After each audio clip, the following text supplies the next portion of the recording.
तो दोस्तों नमस्कार, आप सभी का स्वागत है आपके अपने YouTube चैनल एक्सेस एकेडमी पर। दोस्तों आप सभी की आगामी परीक्षाओं को ध्यान में रखते हुए हमने अपने चैनल पर एग्जाम टाइम सीरीज शुरू की थी, जिसके अंतर्गत हम राजनीति विज्ञान या नागरिक शास्त्र के सभी टॉपिक्स को रिवीजन के रूप में पढ़ रहे थे। आज उसी क्रम में हम एग्जाम टाइम सीरीज का 11वां वीडियो लेकर के आए हैं और ये एग्जाम टाइम सीरीज जो शुरू की गई है वो आप सभी की आगामी परीक्षाओं जैसे टीजीटी, पीजीटी, एलटी ग्रेड, जैसी प्रवक्ता, असिस्टेंट प्रोफेसर, केंद्रीय विद्यालय संगठन, एनबीएस, DSSB और नेट जेआरएफ के लिए बहुत ही उपयोगी होने वाली है। दोस्तों आज के इस वीडियो में हम राजनीति विज्ञान के अंतर्गत तुलनात्मक राजनीति विज्ञान के अध्ययन के उपागम जैसे परंपरागत और आधुनिक, इनके बारे में विस्तार पूर्वक पढ़ने वाले हैं। तो आप सभी से निवेदन है कि वीडियो में अंत तक बने रहें। प्लीज वीडियो को लाइक करें, दोस्तों में शेयर करें और इस सीरीज को कंटिन्यू जारी रखने के लिए आप सभी लोगों से मोटिवेशन चाहिए और वह केवल है आपका वीडियो का लाइक। तो दोस्तों आज का वीडियो शुरू करते हैं और देख लेते हैं तुलनात्मक राजनीति के अध्ययन के परंपरागत और आधुनिक उपागम से जुड़ी हुई महत्वपूर्ण बिंदुओं को। तो दोस्तों इस वीडियो में हम लोग विस्तार पूर्वक पढ़ने वाले हैं तुलनात्मक राजनीति के अध्ययन के परंपरागत और आधुनिक उपागम के बारे में। तो सरकारों के अध्ययन के प्रारंभिक प्रयासों को परंपरागत तुलनात्मक राजनीति का नाम दिया जाता है। इस दृष्टिकोण की शुरुआत अरस्तु के समय से मानी जाती है और उनके द्वारा प्रस्तुत संविधानों को वर्गीकरण तुलनात्मक दृष्टि से अत्यंत महत्वपूर्ण हो जाता है। परंपरागत उपागमों के परिप्रेक्ष्य में तुलनात्मक राजनीति का अध्ययन करने वाले प्रमुख राजनीति शास्त्री जो हैं वो हैं Ernest Barker, Harold Laski, Carl J Friedrich, Herman Finer, Ogg वा जिंक तथा मुनरो आदि प्रमुख विचारक सम्मिलित हैं। तो यानी परंपरागत उपागम के प्रमुख राजनीतिक विचारकों में इन सभी का नाम सम्मिलित किया जाता है। तुलनात्मक राजनीति के परंपरागत अध्ययन अपने ढंग में विवरणात्मक ही रहे। इनकी तुलना का उद्देश्य समस्या समाधानात्मक और विश्लेषणात्मक नहीं था। अरस्तु ने शासकों की संख्या तथा राज्यों के उद्देश्य को अपने वर्गीकरण का आधार बनाया, जबकि मैकियावेली ने राजनीति के अध्ययन में नीति, न्याय जैसी अमूर्त धारणाओं को त्याग कर तर्क और अनुभववाद पर अधिक बल दिया। मॉन्टेस्क्यू ने निरीक्षण और ऐतिहासिक पद्धति का प्रयोग किया। कांट, हीगल, मार्क्स आदि इतिहासवादियों ने सामाजिक गतिशीलता और विकासवादी सिद्धांत पर बल दिया है। 19वीं शताब्दी के उत्तरार्ध में औपचारिक वैज्ञानिक संस्थाओं के अध्ययन पर बल दिया जाने लगा। वहीं 20वीं शताब्दी के आरंभ में आंग व जिंक की पुस्तक मॉडर्न फॉरेन गवर्नमेंट्स और मुनरो की द गवर्नमेंट्स ऑफ यूरोप और फाइनर की रचना the theory and practice of modern government, Laski की रचना पार्लियामेंट्री गवर्नमेंट इन इंग्लैंड व अमेरिकन प्रेसिडेंसी इत्यादि प्रकाशित हुई। परंपरागत विधियों के अंतर्गत किन किन विधियों को सम्मिलित किया जाता है? तो प्रमुख परंपरागत विधियां हैं। पहली विधि है दार्शनिक विधि। इस पद्धति को प्रमुख रूप से Plato, Thomas More, Rousseau, James Mill आदि ने अपनाया और इस पद्धति का विशेष गुण यह है कि इसके द्वारा राजनीतिक जीवन के आदर्शों को निश्चित कर राजनीति को नैतिकता के करीब लाने का कार्य किया जाता है। वहीं परंपरागत उपागम के अंतर्गत दूसरी विधि जो आती है वो है ऐतिहासिक विधि। राजनीतिक संस्थाओं का निर्माण नहीं किया जाता बल्कि वे विकास का परिणाम होती हैं और गिलक्राइस्ट के अनुसार इतिहास न केवल संस्थाओं की व्यवस्था करता है बल्कि यह भविष्य के लिए मार्ग बतलाने में भी सहायक होता है। ऐतिहासिक पद्धति की उपयोगिता के कारण अरस्तु के समय से इस पद्धति का प्रयोग किया जा रहा है। Laski, Machiavelli, Montesquieu, Hegel, Karl Marx, Herbert Spencer आदि ने इस पद्धति का प्रयोग किसी न किसी रूप में किया है। अब बात कर लेते हैं औपचारिक एवं कानूनी विधि के बारे में। तो Theodore Woolsey, Woodrow Wilson, Carter, Newman आदि ने देश विदेश की कानूनी संहिताओं और संविधानों का विश्लेषण करके तुलनात्मक राजनीति को पुष्ट किया। अगली विधि जो है दोस्तों वो है संरूपण की विधि। इस विधि में प्रत्येक राज्य की राजनीतिक व्यवस्था को धुरी बनाकर उसका अलग से अध्ययन किया जाता है। इस अध्ययन के द्वारा बहुत से आंकड़े तथा अन्य आवश्यक सामग्री एकत्रित करके तुलनात्मक विश्लेषण किया जाता है। मुख्य रूप से इसके प्रमुख समर्थकों में नाम लिया जाता है वो होगा आपका न्यूमैन, कार्टर, हर्ज और रोशर। तो संरूपण विधि के मुख्य समर्थकों में किन किन का नाम लिया जाता है ये प्रश्न पूछा जा सकता है, तो ये ध्यान रखना है। न्यूमैन, कार्टर, हर्ज और रोशर ये संरूपण विधि के प्रमुख समर्थक माने जाते हैं। उसके बाद बात आती है अगली विधि जो है समस्यागत विधि। इस विधि के द्वारा समस्यागत क्षेत्रों का अध्ययन किया जाता है। कई विद्वानों ने इसे उपागम के द्वारा शासन प्रणालियों की प्रचलित समस्याओं जैसे लोकतंत्र तथा आर्थिक नियोजन से संबंध, द्विसदनात्मक व्यवस्था का ह्रास, प्रदत्त व्यवस्थापन आदि का अध्ययन प्रस्तुत किया। कुछ विद्वानों ने सुझाव भी दिए जैसे सामंत सदन यानी लॉर्ड सभा का पुनर्गठन, व्यवसायिक समूहों को नीति निर्माण में भाग लेने का अवसर प्रदान करना और कार्यात्मक प्रतिनिधि समाजों का विकास आदि। इसके बाद परंपरागत उपागम के अंतर्गत हम बात करते हैं क्षेत्रीय उपागम की। द्वितीय विश्व युद्ध के बाद तुलनात्मक राजनीति में क्षेत्रीय उपागम आगमन होता है। यह व्यवहारवादी आंदोलन की लहर से उपजा उपागम है। इस उपागम में विकासशील देशों की राजनीति को अध्ययन का विषय बनाया गया। मैक्रीडीज के शब्दों में कतिपय देशों के ऐसे समूह को एक क्षेत्र माना जा सकता है जिनमें पर्याप्त सांस्कृतिक एकरूपता हो ताकि उनकी राजनीति का तुलनात्मक अध्ययन किया जा सके। इस उपागम से संबंधित प्रमुख पुस्तकें जो हैं वो इस प्रकार से हैं। आमंडियम कोलमैन की पुस्तक है the politics of developing areas. Robert Scalapino की पुस्तक है democracy and party movement in pre war Japan. Barrington Moore की प्रसिद्ध पुस्तक Soviet politics the dilemma of power. इन रचनाओं में भौगोलिक समीपता के आधार पर विभिन्न देशों का तुलनात्मक अध्ययन किया जाता है जिससे अंतःशास्त्रीय अध्ययनों का विकास हुआ है। और इनमें भी कुछ अन्य महत्वपूर्ण कृतियां हैं जैसे डेविस की पुस्तक है government and politics of South East Asia. Harari की पुस्तक है government and politics of Middle East. और जो अगला बात करते हैं संस्थात्मक कार्यात्मक उपागम के बारे में। इसमें समस्त राजनीतिक व्यवस्था को एक इकाई माना जाता है। इसमें मोटे रूप से राजनीतिक संस्थाओं द्वारा संपादित कार्यों का तुलनात्मक अध्ययन किया जाता है। इस उपागम को हरमन फाइनर, कार्ल जे फ्रेडरिक, केसी वियर ने अपनाया है। तो यहाँ पर प्रश्न बन सकता है दोस्तों कि संस्थात्मक कार्यात्मक उपागम को किसने अपनाया है? तो हरमन फाइनर, कार्ल जे फ्रेडरिक और केसी वियर ने अपनाया है। इसकी विशेषताओं पर नजर डाल लेते हैं। तो आरसी मैक्रिडिस के अनुसार परंपरागत तुलनात्मक राजनीति केवल नाम से तुलनात्मक थी। यहाँ तो विदेशी शासन विधानों का औपचारिक संगठनों का वर्णनात्मक, ऐतिहासिक एवं कानूनी अध्ययन किया जाता था।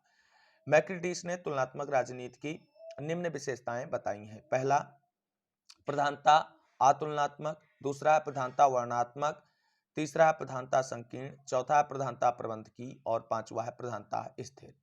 अब इनकी आलोचना किन आधारों पर की जाती है?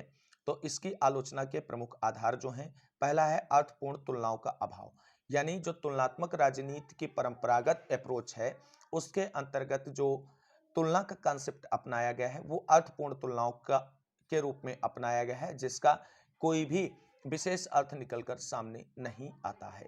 वहीं अराजनीतिक तत्वों की उपेक्षा। आप सभी लोग जानते हैं कि तुलनात्मक राजनीति में जब तुलना की जाती है तो उसमें केवल और केवल राजनीतिक पक्षों को ही देखा जाता है और उन्हीं का तुलनात्मक किया जाता है। तुलना जैसे किसी देश के संविधान की दूसरे देश के संविधान से तुलना, जबकि वहां के जो अन्य अराजनीतिक तत्व हैं उनकी उपेक्षा की जाती है परंपरागत अप्रोच में। अगली जो आलोचना का आधार है वो है विश्लेषण का अभाव। तो तुलनात्मक राजनीति के परंपरागत अप्रोच में विश्लेषण का अभाव पाया जाता है और जिससे इससे उपयोगी रिजल्ट निकलकर सामने नहीं आते हैं। चौथा पॉइंट है संकुचित अध्ययन। परंपरागत अप्रोच में तुलनात्मक राजनीति की संकुचित अध्ययन प्रणाली को अपनाया गया है और इससे अगर विस्तृत रूप में अध्ययन प्रणालियों को अपनाया जाए तो एक बेहतर परिणाम निकलकर सामने आ सकता है। और अगला पॉइंट जो इसकी आलोचना का है वो है आनुभविक वैज्ञानिक पद्धति की अपेक्षा। और छठा है सिद्धांत निर्माण के लक्ष्य का अभाव, यानी कह रहा है कि जो तुलनात्मक राजनीति के परंपरागत अप्रोच हैं उनके अंतर्गत सिद्धांत निर्माण के लक्ष्यों को निर्धारित नहीं किया गया है, केवल तुलनात्मक प्रक्रिया को ही अपनाया गया है और जिससे लक्ष्य के निश्चित लक्ष्यों के अभाव में कोई भी सकारात्मक परिणाम तुलनात्मक राजनीति के परंपरागत अप्रोच से निकलकर सामने नहीं आता है। एलन बॉल के शब्दों में कहा गया है कि परंपरागत राजनीतिक विद्वानों द्वारा खड़े किए गए विचारों के महल चाहे कितने ही कमजोर बुनियाद पर हों, उनकी कृतियों द्वारा ही सर्वप्रथम तुलनात्मक सरकार के बारे में हमें जानकारी प्राप्त होती है। यानी हम कह सकते हैं इतनी सारी आलोचनाओं के बाद भी तुलनात्मक राजनीति का जो परंपरागत या ट्रेडिशनल अप्रोच है वो कहीं ना कहीं हम सभी को तुलनात्मक सरकार के बारे में सर्वप्रथम जानकारी प्रदान करने का प्रयास करता है। तो इतनी आलोचनाओं के बाद भी हम तुलनात्मक राजनीति के परंपरागत उपागम को निरर्थक नहीं कह सकते हैं। इसके भी अपने कुछ जो हैं लाभ और महत्व हैं। अब बात करते हैं तुलनात्मक राजनीति के मॉडर्न अप्रोच या आधुनिक उपागम के बारे में। तो सबसे पहले बात करेंगे ये है क्या। तो राइसी, मैक्रीडीज तथा ब्राउन के अनुसार यह नया दृष्टिकोण, जिसे हम आधुनिक दृष्टिकोण कहते हैं, परंपरागत पद्धति की सीमाओं को तोड़ चुका है। तुलनात्मक राजनीति का आधुनिक दृष्टिकोण अधिक परीक्षण करने वाला, अधिक खोजबीन करने वाला तथा अधिक व्यवस्थित है। यानी अगर हम तुलनात्मक राजनीति के आधुनिक उपागम को स्पष्ट करना चाहें तो हम ये कह सकते हैं कि ये परंपरागत उपागम से एक बेहतर अप्रोच है, जिसके अंतर्गत अधिक चीजों को सम्मिलित करते हुए और एक व्यापक दृष्टिकोण को अपनाते हुए प्रक्रिया अपनाई जाती है। वहीं बात करते हैं राजनीतिक संस्थाओं व राजनीतिक व्यवहार के तुलनात्मक अध्ययन को अधिक वैज्ञानिक रूप प्रदान करने के लिए जिस पद्धति या दृष्टिकोण को अपनाया गया है उसे तुलनात्मक राजनीति अध्ययन का आधुनिक उपागम कहते हैं। ग्राहम वॉलास की रचना ह्यूमन नेचर इन पॉलिटिक्स 1908 में प्रकाशित हुई तथा आर्थर वेंटले की रचना द प्रोसेस ऑफ गवर्नमेंट जो 1908 में ये भी आती है, राजनीतिक अध्ययन में एक परिवर्तन का प्रतीक मानी जाती है। अब राजनीति की औपचारिक प्रक्रियाओं, अनौपचारिक प्रक्रियाओं पर अधिक और राज्य की राजनीतिक संस्थाओं पर बल कम दिया जाने लगा है। आप सभी लोग जानते हैं जैसा कि जो ट्रेडिशनल अप्रोच था उसमें राजनीतिक संस्थाओं पर अधिक बल दिया जाता था, लेकिन जो मॉडर्न अप्रोच है या आधुनिक उपागम है इसमें राजनीति की अनौपचारिक प्रक्रियाओं पर अधिक बल दिया जाने लगा है और राजनीतिक संस्थाओं पर कम। प्रवृत्तियां इसकी क्या हैं, तो आमेंड तथा पावेल ने आधुनिक तुलनात्मक राजनीति की 4 प्रमुख प्रवृत्तियों की चर्चा की है। पहला है अधिक व्यापक विषय क्षेत्र की खोज, दूसरा है यथार्थवाद की खोज, तीसरा है परिशुद्धता की खोज और चौथा है बौद्धिक अनुक्रम की खोज। अब इसकी विशेषताओं पर नजर डालते हैं। तो पहली विशेषता है यह मूलतः तुलनात्मक है। दूसरा है व्यापकतम विषय क्षेत्र, यानी जो परंपरागत उपागम के अंतर्गत संकुचित विषय क्षेत्र को सम्मिलित किया गया था, जो आधुनिक उपागम है उसके अंतर्गत व्यापक क्षेत्र को सम्मिलित किया गया है। तीसरी विशेषता है विश्लेषणात्मक अध्ययन। मॉडर्न अप्रोच के अंतर्गत तुलनात्मक राजनीति का विश्लेषणात्मक अध्ययन किया जाता है और उसके बाद ही निष्कर्ष पर पहुंचा जाता है। अगली विशेषता है अनुभववादी अध्ययन। अगला है विकासशील राज्यों के अध्ययन और छठा है अंतरशास्त्रीय अध्ययन पर बल दिया जाता है।